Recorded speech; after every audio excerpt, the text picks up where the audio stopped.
I've been pleased to hear from people who didn't have their hands up that they found that attending these meetings had benefit.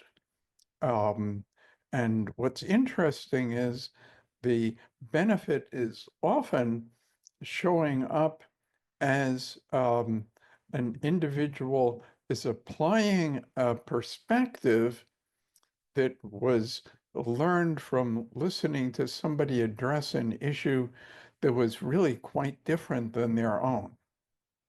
Um, and so I would suggest to you that even if what's being described is structurally so different from what you're going through, that doesn't mean that the shifting perspective won't have value.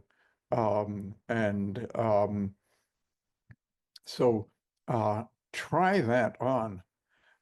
When I think of shifting perspective, if you and I are standing next to each other looking at the same thing, even we're looking at a brick wall standing next to each other, and as much as there would be likely to be lots of agreement about what we see in front of us, we're really not seeing the same thing.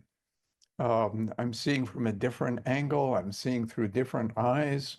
I'm seeing through the data coming in through the senses, through my vision is is processed by my mind, which is different than your mind. There's a different history, a different way of understanding things. So a different perspective can be quite valuable. It gives you different viewpoint, hence different information about the same thing. And information is knowledge, and you hear that knowledge is power. And I'm very motivated to increase your power. I'm interested in increasing your power because as you become more powerful, you will have more of a say as to the way your own mind processes things and receives things. Um, so it seems to us that there's this stuff out there that's causing the experience that we're having, and yet that's a part of it, but part of it is the receiver. I mean, think of a radio that's broadcasting what is coming across on the airwaves. The radio coming across what's on the airwaves um, might very well be bringing something different into the room than another radio. Um, what happens as you're seeing something might be so different as I see it. I mean, basically, um, how come everybody doesn't like the same flavor ice cream?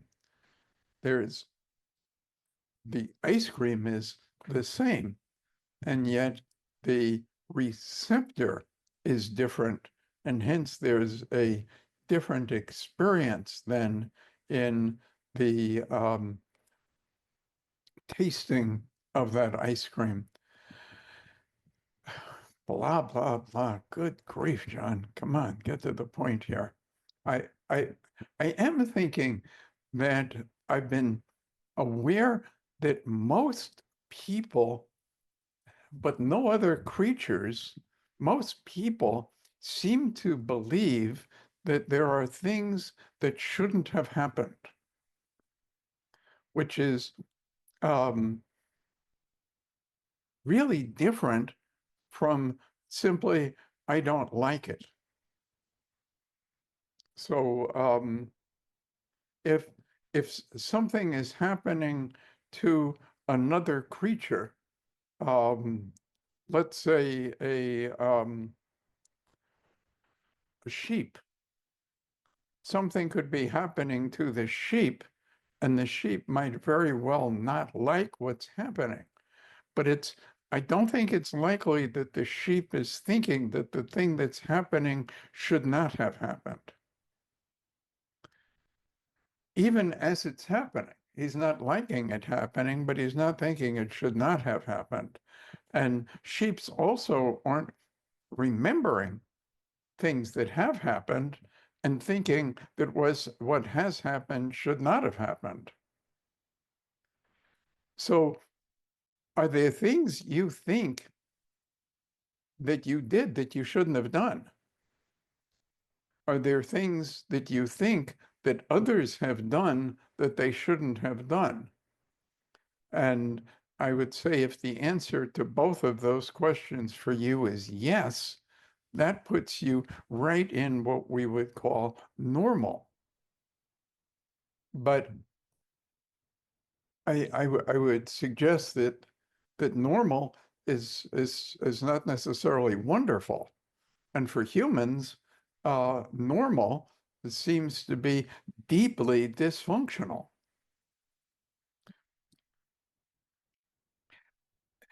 If someone's thinking that he did something that he shouldn't have done, deeper mind from that thought gets the impression that there's something to be done about that and causes emotion and thought, which is designed to cause a behavior, which is designed to cause something that has happened to not have happened. If you experience any kind of guilt, if there's anything you can think of that if you think of it, you feel guilty, in my world, that means that your mind is trying to get you to do something to cause you to not have done that previously. If you experience resentment based on the idea that somebody else did something that he shouldn't have done, when you have that thought, you notice it doesn't feel good. And it seems like the thing that isn't, it's causing the not good feeling is this thing that happened that shouldn't have. But I'd suggest that the thing that's causing that not good feeling is your own mind. And if your mind is causing you to not feel good, I don't think it's causing you to feel bad because it wants you to feel bad. I think that mind causes emotion, sensation, thoughts, impulse, and habit in order to cause behavior. Mind is interested in survival. And one of the things it can do to cause survival is get you to do something. But if what you're thinking is that something shouldn't have happened, mind is then attempting to get you to do something about that. And my goodness, what are you going to do about that? But unconscious doesn't get that. It doesn't get it that, well, it's not possible, so drop it. If it's occurring, mind is figuring that it is possible to cause you to do something about it. And if it's possible to get you to do something about it, what isn't, but mind thinking it is, starts doing the things it can do to make things happen. What can it do? It can cause emotion, sensation, thought, impulse, habit. But if it causes emotion, the emotion might feel bad, but the emotion isn't designed to make you feel bad. The emotion is designed to make you do something, which you're never going to be able to do because you can never do anything to cause something you already did to not have been done. And it's not trying to make you feel bad, but it's continuation does cause feeling bad. It wouldn't feel bad if somebody tapped you on the shoulder, but imagine that same tap last going on for a week. How about a month? How about 3.5 years? And, 3.5 years, the same tap is causing bones to shatter. So that is um,